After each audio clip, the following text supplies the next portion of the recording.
Dealing with disaster, the devastation caused by hurricanes, earthquakes and floods is huge, and so is the repair bill.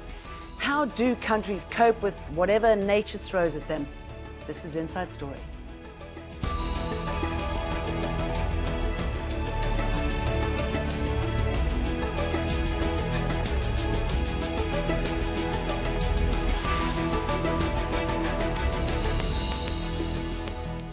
Hello, welcome to the programme. I'm Jane Dutton.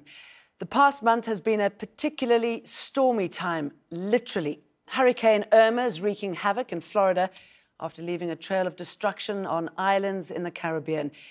Neighbouring Mexico is recovering from the strongest earthquake in 100 years. At least 60 people were killed in the tremor, which also jolted El Salvador. That came days after Hurricane Harvey, the strongest hurricane to hit the US in 12 years, caused widespread flooding and a chemical plant explosion in Texas. In Asia, floods caused by monsoon rain have been particularly costly to life and property this year. At least 1,200 people died as entire communities were submerged and farmlands washed away. Millions in Bangladesh, India and Nepal are struggling to rebuild their lives. And a massive mudslide wiped out entire communities in Sierra Leone last month. Around 500 people were killed and almost 2,000 homes destroyed. Al Jazeera's weather forecaster, Steph Gulter, is here. It's been a devastating year, hasn't it? And it seems, I don't know if it's just my imagination, that there are more storms at the moment. Well, certainly if you look at the hurricane season, there's been slightly more storms than usual. But the really unusual thing is that they've been so powerful. And that's what really seems to be changing. And it's not really a surprise for us, because we've always said if the world heats up, if climate change takes hold, then there's going to be more moisture around, and that's going to give us more powerful storms. And that's what we're seeing. And more active. More active ones, yeah, exactly. So they get the moisture from the earth and they suck it up and go for it. Is climate change to blame? It's not to blame for individual storms, but it's to blame for the power of some of these storms. Like when it comes to Harvey, the ocean there was warmer than it should have been at this time of year. And we can only assume it's us that's done that. And because of that, it gave it more power and it became a more intense storm. And it also seems the poorer the country, the greater the impact. What's the link there? That's right. If you're in a very poor country, you generally build your house out of things that are readily available. So it'll be corrugated iron roofs rather than cement roofs and tiles and that sort of thing. So that's why when you get hit by a storm, you don't have as much protection against it. But also, if you live in a very poor place and all you have is a bag of rice and some water and you can't afford electricity or heating and you've got a tree, you're going to take the tree down to make the heat, to heat your rice. And that's what's happened in, say, Haiti. There's been mass deforestation, and there's only about 5% of the trees left there. OK, so looking at trends and cycles and however you work out what's going to happen, from a storm point of view, a natural disaster point of view, is it going to get better or worse? I can see nothing that would say it could get worse. I mean, that it could get better. It has to get worse. There is nothing to get it better. All right, I'm going to leave you on that foreboding tone. Thanks for that, Steph. Now, the disaster repair bill often costs billions of dollars. A 7.8 magnitude earthquake killed 9,000 people in Nepal 2 years ago. Millions of destroyed homes are still awaiting reconstruction. A government estimate of the cost is $9.4 billion. The earthquake in Haiti, followed by a cholera outbreak 7 years ago, killed 316,000 people. Survivors then suffered prolonged famine. Now, rebuilding efforts there are expected to cost $14 billion. Hurricane Katrina in 2005 destroyed much of New Orleans and killed around 2,000 Americans. Years of reconstruction cost US taxpayers $76 billion. And the 2004 tsunami in the Indian Ocean is one of the deadliest natural disasters in recorded history. 225,000 people in 14 Asian countries were killed. $10 billion is the reported cost of damage.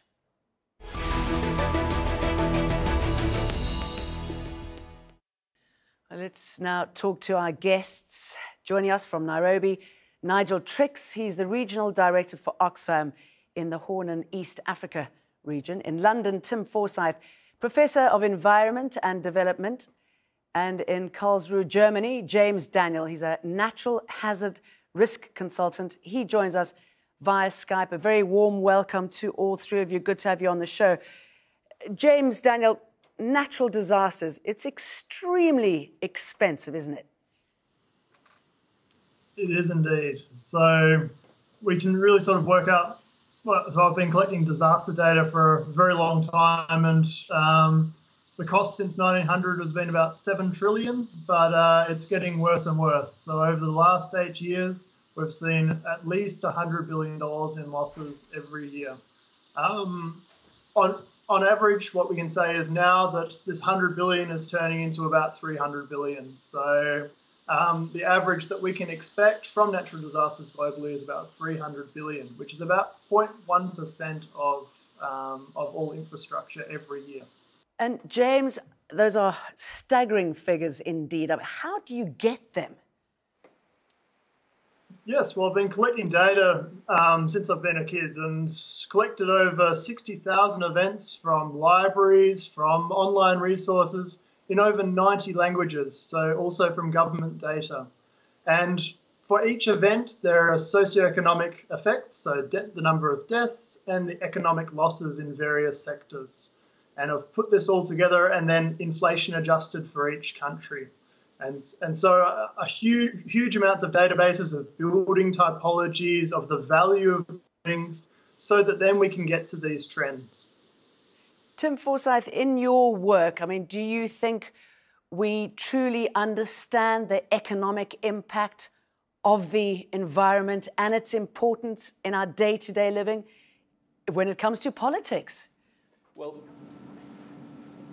the short answer is no, not at all. I mean, what you suggested there is that do we understand the impacts of the environment? Well, I think that in itself is the biggest discussion point, because the world is divided between people who explain the impacts of hurricanes like Hurricane Irma in terms of how big is a hurricane, versus the rest of the world who defines the impact of a hurricane like that in terms of the vulnerability of the societies who experience them.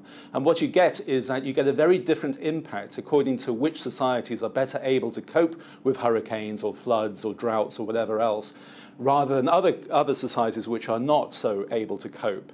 And I think what we have a real problem in understanding is exactly where to put a solution. Should the solution be to try and reduce the size of hurricanes, or should it be to actually increase the resilience and the ability of societies to cope with things like hurricanes? Each of these have got very different policy options and very different costs. And do those two sides talk to each other? I mean, is there understanding?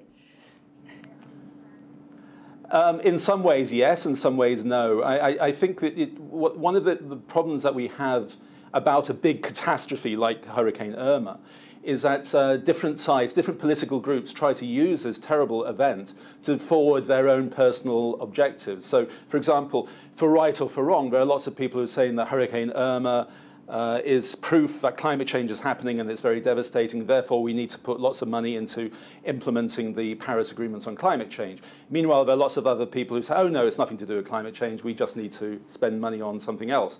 The trouble is that it's very difficult to get a group of people talking pragmatically about how to do that. Now, there are various bodies like the United Nations and various large organisations, Oxfam, for example, who are working to try and bring both sides together. But unfortunately, I still think there's a lot of progress to be made. All right, well, let's bring in Oxfam. Nigel Trix, I mean, you see this on a daily basis, the impact of natural disasters there on the environment and on livelihoods. I mean, how would you describe it and the conversations surrounding it? Are they proactive enough? Governments are proactive. The NGOs are working as hard as they can to reduce the impact of droughts, which is what we experience here in the Horn of Africa. But the costs are enormous, as you suggested. And whilst it's incredibly important to talk about climate change and to deal with climate change to prevent the droughts that we experience, they're not the only inconvenient truth. There are many other things that we need to look into to reduce the impact of these ever worsening and ever increasing natural disasters. Like what? In our case, it might be around the population increase, the devastation or degradation of grazing lands, the change in land practices so that traditional migratory routes of livestock are being cut off. There used to be a traditional coping mechanism, the extraction of groundwater that means that traditional boreholes are no longer viable. So there's an awful lot of stuff that has to be put together to ensure that vulnerability of some of these most marginalised people is reduced. And other than education, I mean, how would you do that, considering that when people have got no money, when they've got no food on the table, they do what they need to provide for that, don't they? At the cost often of the environment.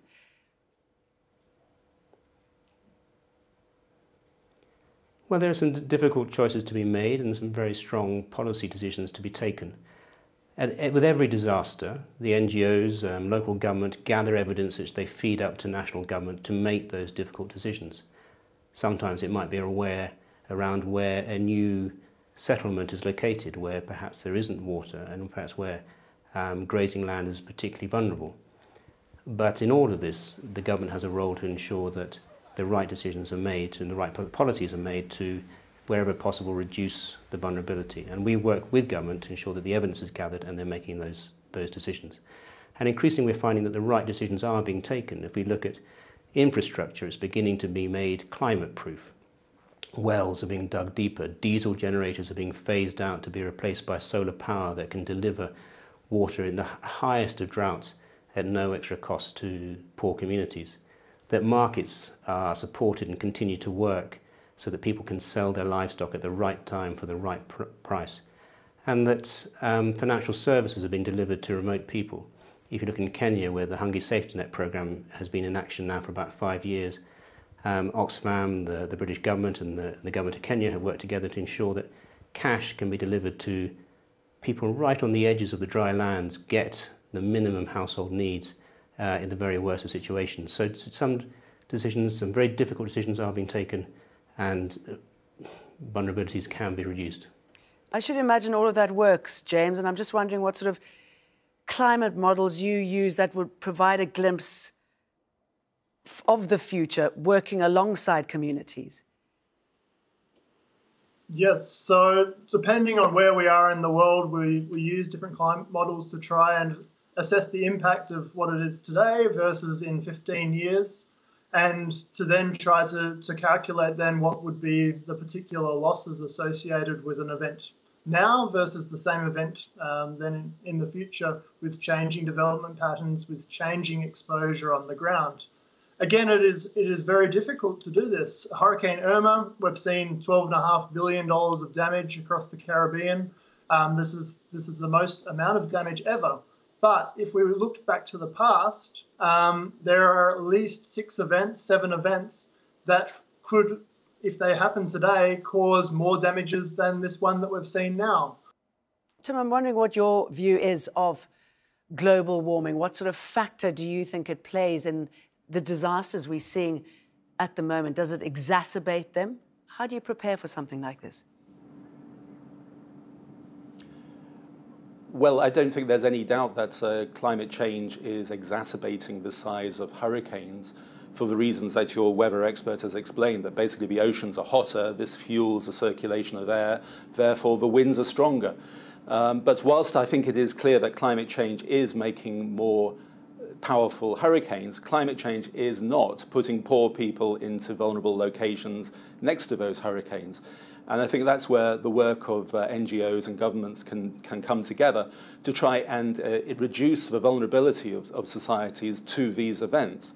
So, for example, instead of having low levels of public warnings about events, you can work on educating populations, create a firm chain of command about what to do in the event of a crisis, make sure that there are emergency services available. I think one of the problems, though, is the confusion between the climate change versus the vulnerability of societies. Earlier, I think you referred to Hurricane Katrina in New Orleans in 2005 as an important event which killed several thousand people. Well, actually, the hurricane itself didn't really kill anybody. What did kill people was the collapse of the levees holding the river back, which then flooded large areas and the public services collapsed as a result of that. Now, there are lots of people who say that the levees broke because of a long-term lack of funding from the federal government, rather than because of a large hurricane which knocked it over. And I think that's an important distinction to make, that basically if you can prepare the infrastructure, but also the social ability of people to cope when there's a disaster, then that is probably the best way to minimize the impacts of big hurricanes when they happen. Nigel, how would you do that in the areas that you work in?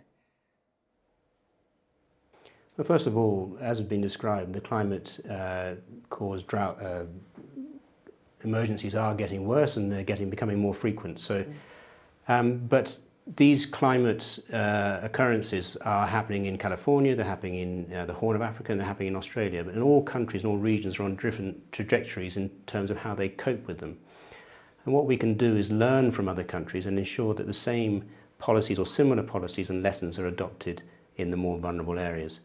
So we are working to create alternative livelihoods for people who have previously depended on livestock. And you've got to remember that livestock is not just an income earner, it represents people's financial assets at the same time. And when you've got countries like Kenya, Somalia and Ethiopia that have lost 90% of their livestock this year, this represents a wholesale disaster, not just for families, but for whole communities. So what we're doing is trying to bring in a market economy into these remote areas so that people can, first of all, sell their livestock earlier and at a better price. We are bringing in cash so that people have choices in terms of how they invest their money. And for many people, it may not be pastoralism anymore. Populations have grown, land is degraded, and there are now alternative livelihoods. And with a bit of cash, they can now choose what they invest in and what future income generation they seek. It's also about advising government and working with government to collect the evidence to see what systems aren't working and what investments aren't being made. So education is absolutely critical so that people who live in these remote areas that are so disaster prone now have choices and can seek alternative livelihoods away from those that are most heavily affected by, in our case, drought. So, James, it seems that it doesn't matter where you live or where you are affected, the government clearly plays a big role. If you've got somebody like Trump who denies climate change, just one of the factors in what we're seeing at the moment, surely the costs of climate change are now piling up at the White House. Do you think he will change his view, and how important is it to what we're seeing at the moment? Well, I think it's very difficult, obviously, for certain views to change straight away. But obviously, with a very strong amount of damage coming out of this hurricane season, we hopefully will see a shift in some ways. Again, I think it's not just about the US government. I think it's about every single government taking on to understand the risks that they face. And in that respect, it's also they need to not take into account just the economic damage, but also the intangible effects, the cost of livelihoods from an event. So we had, you mentioned the 2004 Indian Ocean tsunami that caused $10 billion in damages, but the cost to output, the cost to productivity, the cost to livelihoods was at least 10 times that. When you look at the amount of deaths that were there and also the amount of families that were displaced. And these are the things that are often not taken into account in terms of economic costing. And also so it's ongoing, isn't it? I'm sorry, excuse me, jumping in here. If you look at Hurricane Katrina, I mean, the amount of jobs that were lost, the growing unemployment after that, the fact that the tourists didn't flood back. Exactly. And in the Caribbean at the moment, Hurricane Irma has hit islands that are dependent on tourism. So 60% of GDP comes from this. And hotels are destroyed. The livelihoods of the people are destroyed in that respect because people will not come back until this hotel infrastructure is built up. And how do they actually take this cost into account is also very difficult. Tim, I'm wondering if there is a financial justification to looking away, because I should imagine, as we said, you know, climate change is one of the factors, that you have certain benefactors like Russia and Canada. If they get increasingly warm, they have more opportunity to plant crops. So is that calculated, Tim, do you think, when environmentalists get together and look at the way forward? I think the idea of certain countries benefiting from climate change and certain other countries losing is a bit of an old-fashioned idea. I think the consensus these days is that all countries will have a whole set of uncertain conditions, including many which will be quite costly and difficult. So even places like Canada, for example, yes, they will have probably warmer climates, but at the same time, they're going to have an awful lot of melting permafrost, which will create a whole bunch of other problems for them. So I think the gradual understanding is taking place. The challenges are to try and come up with a set of practices which everybody is happy doing. The trouble with the climate change agreements is that there's a variety of options, but not really any of them are going far enough. All countries basically will have to learn to deal with unexpected changes and transitions in land use in ways which probably they will have to struggle with for the next 100 years or so. So I think there are all sorts of things which we have to do to try and make ourselves more resilient to climate change, which means anticipating things like the transitions in livelihoods. Well, for example, like the guy from Oxfam was saying about the need to consider alternative livelihoods. In many parts of the world, people live by doing one thing, like looking after cows or planting rice or something else. Now, if we end up in a situation with a more diverse economy so that people don't have to do that forever, they can choose different options of making a livelihood, then that is by definition a more resilient type of society because they can cope with, for example, one year when there's a drought and they can't do the crops anymore, they can do something else. And therefore we can cope with the economic changes which happen as a result of physical hazards like climate change. Nigel, I'm just wondering if you and the people that you look after suffer from donor fatigue, considering the events and tragedies that we're seeing all over the world at the moment. Is that a problem? And also, there are quite a few governments who are frightened of NGOs, so they'll kick them out of the countries for whatever reason. Is that something you experience? Well, I think donor fatigue is a real issue. It's not so much that the donors are tired of giving, it's that the disasters have got more severe and they're coming around more often. And that includes conflict, of course, in countries like Syria. So there simply isn't enough money to go around. But I think both government and donors understand that an investment now in people's resilience is an investment in the longer term, for the longer term. We've seen that if you look at Africa, for example, where millions of people and an ever-expanding population with a huge youth bulge coming through, the people are so dependent on agriculture and livestock, which are so prone to natural disasters.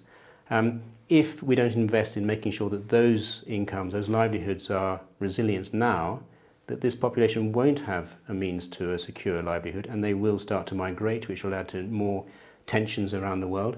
And so that having people invested in so that we have a more equal, a fairer world where there aren't so many winners and losers is a more stable world, and then in turn is an investment worth making. And I should imagine this also has a psychological impact, doesn't it, which must affect work, must affect the way people bring up their families.